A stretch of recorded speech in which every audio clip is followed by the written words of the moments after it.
We want to preach this morning from this subject, the beginning of a new era. The beginning of a new era. We thank our ushers for their standing. Amen.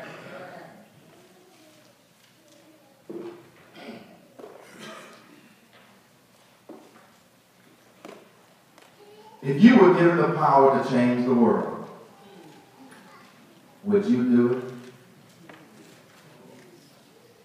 Yes, I would. If you were given the power to change the world, would you do it? And what if the church became the place where people could regularly be given the opportunity to interact with the world in such a way that it would somehow be different? That someone or something would be better because of you. My brothers and sisters, First United Baptist Church is one of those churches where we have been given the opportunity to make the world better. Can I get a witness here? And notice, we are his church. And if he gives us a vision for this church, then he designed us to complete that vision according to his will. But it's his church. But what has happened over the past hundreds and thousands of years is that people have developed a wrong association with church. We have replaced the spiritual priority of the redemption of sinners as our main focus. And instead, we develop ministries that meet the needs of members on the inside of the church. And we fail to do what he designed the church to do out in the community. And this is why God had to send his son. And it was the beginning of a new era. The old system excluded people from the promise. The Old Testament era was dominated by bloodline of Abraham, who received the promise and the law that was given to Moses. Abraham developed the faith to believe God would bless him and Sarah with a child even in their old age. And the 12 tribes of Israel that we celebrate today came out of this promised seed called Isaac, the father of Jacob, whose name was changed to Israel. And he is the one who had those 12 sons who represent the 12 tribes. And this promise came down through Moses, who was born to lead the children of Israel out of Egypt, to the generations with David, a man after God's own heart. And he united the kingdom because of the infighting that existed within the family.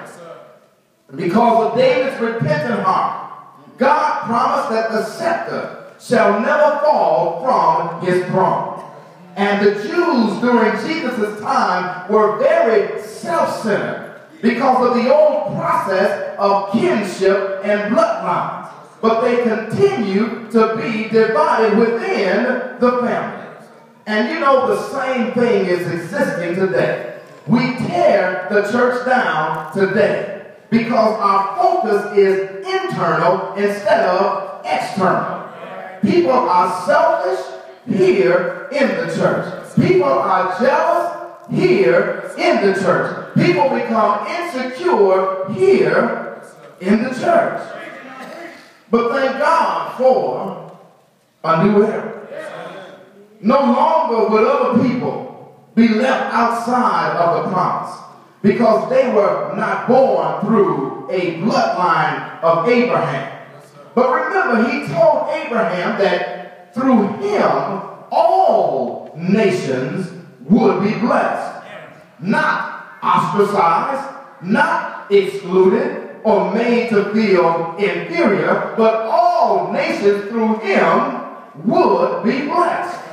And the Jews even called the Gentiles dogs. And that is an inhumane term.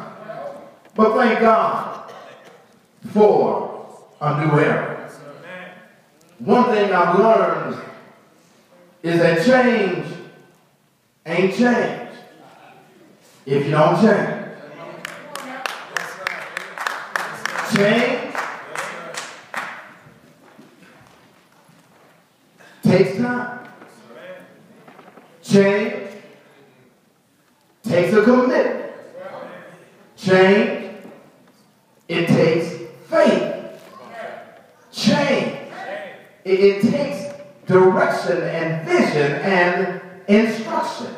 You got to believe that the direction that you are heading in is worth the change that you got to go through to get there. When a woman conceives and has a child, the body changes. But you got to believe that it's worth the changes that you go through in that body as a result of the end prize, that child. But change is necessary. But change is not change if you don't change.